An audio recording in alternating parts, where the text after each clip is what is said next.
There's an old saying, respect your elders, and Final Fantasy most definitely deserves its respect. Originally released in Japan back in 1987, it was an important project for a struggling studio called Square. There's an urban myth that surrounds the name Final Fantasy, because it was apparently the studio's last-ditch hope before facing absolute financial ruin. But that isn't actually true. The game was originally titled Fighting Fantasy, but due to copyright issues with an existing board game and book series, it had to be changed. But the director still wanted the punchy FF acronym, so hence Final Fantasy was born. And the rest was history. From the streets of Midgar to the halls of Balam Garden, the stories Square went on to create became iconic. They completely captivated me as a child, so much so that I actually have a Final Fantasy tattoo. But enough about me. Today we're kicking off a massive journey, one that I should have started a long time ago. My aim is to platinum every Final Fantasy game on the PlayStation, except for obviously Final Fantasy Online, as I don't believe anyone has time for that. So let's begin this long adventure with Final Fantasy 1. My adventure begins right outside the gates of Cornelia, where I've locked in my team of a fighter, a thief, a white mage, and a black mage. Now, normally I just jump straight into the story, go and save Princess Sarah, but I wanted to stretch out the grind across the entire game for the beastry, so I set about actually farming, getting all of the mobs in the area and stuff like that, which that helped me unlock the trophy Apprentice Warrior. But once I was happy with the beastry, I headed north to the Chaos Shrine,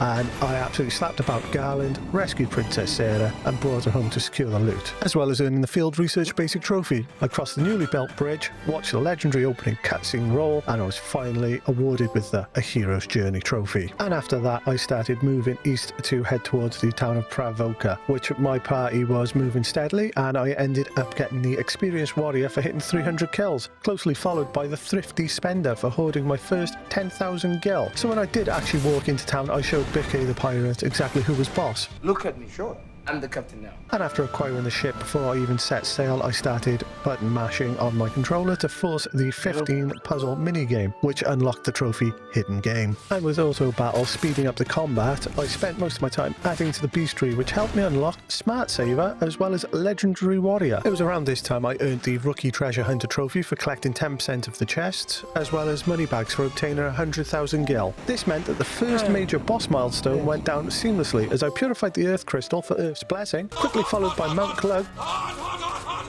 to secure Rekindled Flame. And it was after a short time I also managed to earn the Field Researcher Advance for completing half of the beastry. I then unlocked the Veteran Treasure Hunter for collecting half of the chests throughout the world. I then quickly jumped on the airship and flew over to Bahamut to trade in the Rat Tail for the class change and unlock the trophy Token of Courage. I then, shortly after that, managed to unlock the trophy Seasoned Hero for reaching level 50 with all of my party members. And with the classes of my characters upgraded, I mopped up the remaining dungeons. I then made my way down to the Sunken Shrine to take on the Kraken to unlock the Revitalized Water Trophy, and with the Kraken defeated, I made my way to the Flying Fortress, which earned me the Adventurous Wayfarer to travel to all locations on the map. And it was while ticking off all of the monsters on the beastry in the Flying Fortress that the gods of RNG smiled upon me. On the floor that Warmech is meant to spawn, I actually got him on the second encounter I had, which is incredibly lucky because it's one of the rarest spawns in the game. And with that out of the way, I completed the Flying Fortress and defeated Tiamat for the trophy Wind's Caress. I then took my newly acquired Adamantite to the Dwarven Caves and got the Excalibur Sword to earn the Sword of Myth trophy. And with that, all I had to do was mop up the remaining beasts within the Chaos Shrine in the past, as well as defeating the 3 bosses before Chaos himself. And it was while searching the chests in the Chaos Shrine that I found a sword with a very familiar name.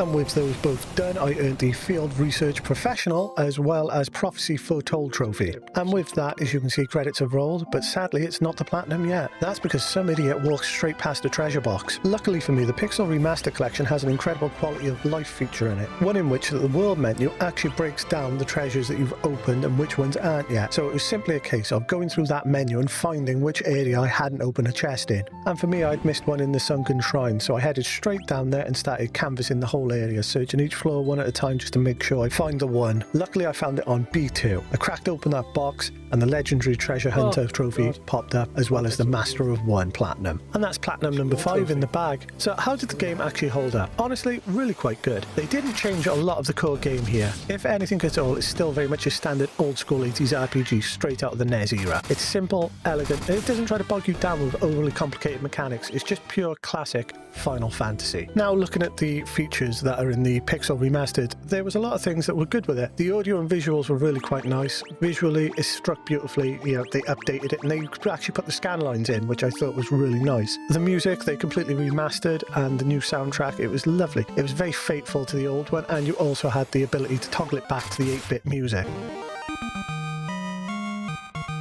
Another feature that I did quite like was the auto battle. That made things incredibly quick, such as when you're grinding out for gil and XP for your party. Now, would I recommend this? Yes. Anyone who's a fan of Final Fantasy and has never gotten a chance to it, I 100% think get the Pixel Collection. It's vastly more easier for anyone to acquire, especially people over in the UK where it never actually came out on the NES. I'm very lucky that I have a copy of it, but it was an import, so I've got to get an imported NES to be able to actually play it. So the Pixel has opened it up to a lot of people to be able to actually experience and enjoy these games for the first time. On terms of platinum hunting, PSN profile gives it a 3 out of 10. I personally would agree with that. I think it's quite a short and sweet game. It's 15 hours all in all. At most, it took me about 8 hours, but I did use some boosts as I needed to wrap this up quickly for the next project. If you are using boosts, it's probably like a 2 out of 10 now. But yeah, heavily recommend it. If you've got the spare money and you can afford to pick it up, give Final Fantasy the Pixel Collection a go.